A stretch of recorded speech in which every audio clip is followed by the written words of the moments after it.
There was a time when walking into Banana Republic felt like stepping into the world of modern elegance. Think tailored blazers, structured pants, and neutral tones that whispered, "I've got this," without screaming it.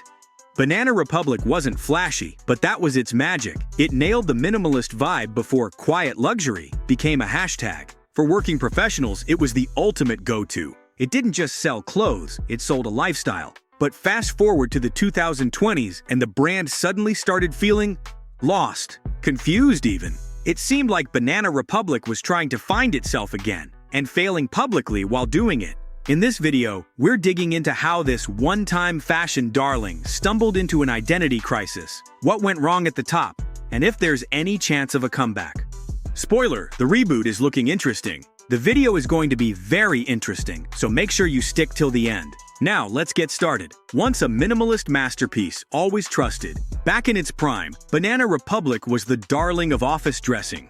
It was crisp, neutral, and elegant. It didn't chase trends, it set a tone. Clean cuts, subtle color palettes, and reliable staples. You walked in and knew exactly what you were going to get. Grown-up clothes that didn't try too hard. That identity built trust. People didn't just shop there, they relied on it. It became a one-stop shop for young professionals trying to look polished without blowing a paycheck. There was a sense of, "This is who I am," when you wore BR. Effortless, capable, classy. It didn't need to scream fashion forward because it had quiet confidence. And in a retail market filled with fast fashion noise, Banana Republic was the calm in the storm. But when the world shifted and BR tried to evolve, things got complicated.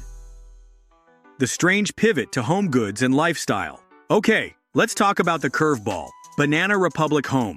Yes, home. Seemingly out of nowhere, BR launched bedding, throw blankets, tableware, all very neutral and sophisticated, sure. But was anyone actually asking for this? It felt more like a branding experiment than a clear vision.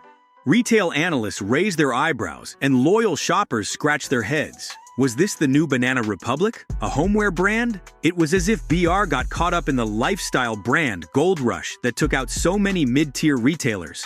Instead of refining what made them great, they tried to be everything at once. That identity shift wasn't just confusing, it diluted their credibility.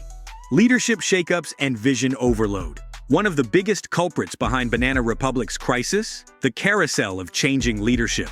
With every new executive came a different, big idea. And while fresh thinking isn't necessarily bad, it becomes chaotic when every leader tries to reinvent the wheel. Some pushed for bold trendiness, others leaned into retro safari vibes, and one even though Banana Republic could be the next Ralph Lauren for the younger set. None of these directions stuck, and customers noticed. Without a steady hand steering the ship, the brand became a patchwork of mismatched styles and confused messages. Leadership lacked a long-term vision, opting instead for quick fixes. You could almost see the identity unravel in real time. One season it's all linen safari, the next it's edgy neutrals and moody lighting. The rise of competitors who stuck to their lane. While Banana Republic was busy shape-shifting, other brands quietly ate its lunch. Think Everlane, COS, and even J. Crew's more focused revamp. These labels leaned into simplicity, authenticity, and ethical storytelling, and didn't stray. Everlane built a name on transparency. COS turned minimalism into art. Meanwhile, Banana Republic seemed unsure whether to compete or imitate. Instead of playing to its strengths, quality workwear, timeless staples, it tried to mimic trend-driven aesthetics, which wasn't its lane. Consumers who once swore by BR started finding cleaner, sharper alternatives that felt more aligned with the values BR used to represent. It's a classic tale of brand dilution. When you stop being clear about who you are, someone else will take your place. And that's exactly what happened. BR became forgettable in a market that rewards clarity.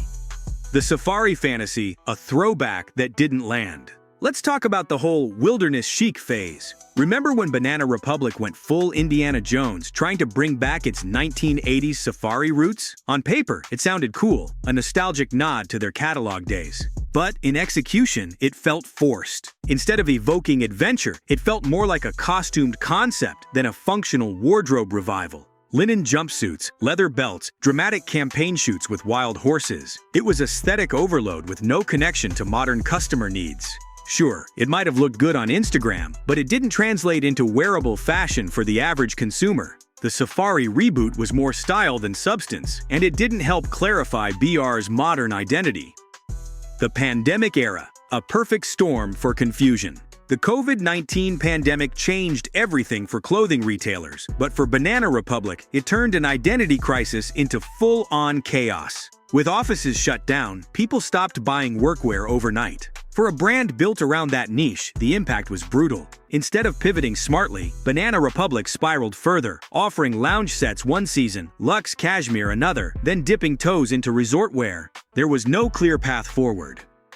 Shoppers were confused, and internal strategy seemed panicked. Other brands used the downtime to double down on digital or redefine who they were. BR, however, looked like it was throwing ideas at the wall to see what stuck.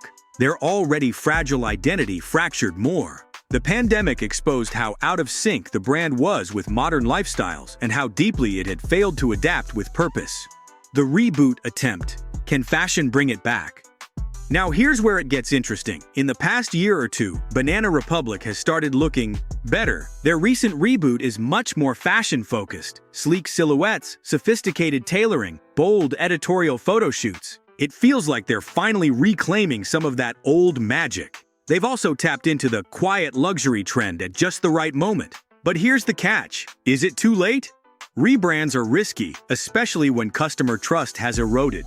Still, this new Banana Republic is giving off signs of life. The cuts are sharper, the fabric's richer, and the storytelling more refined. It's a far cry from the identity-scrambled mess of a few years ago. The question now is whether shoppers will buy into this newer version or whether the years of confusion have left too much damage. Can Banana Republic still own the closet again? So where does Banana Republic go from here? The reboot is promising, but rebuilding trust isn't easy. They've lost years to brand confusion, home goods distractions, and leadership drama. But if they can stay consistent and not veer into another identity spiral, there's a real shot.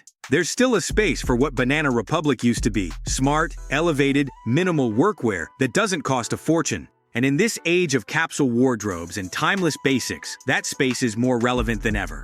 Hope you guys enjoyed our video. Make sure to subscribe to our channel and hit the bell icon for more videos. Thanks for watching and have a wonderful day.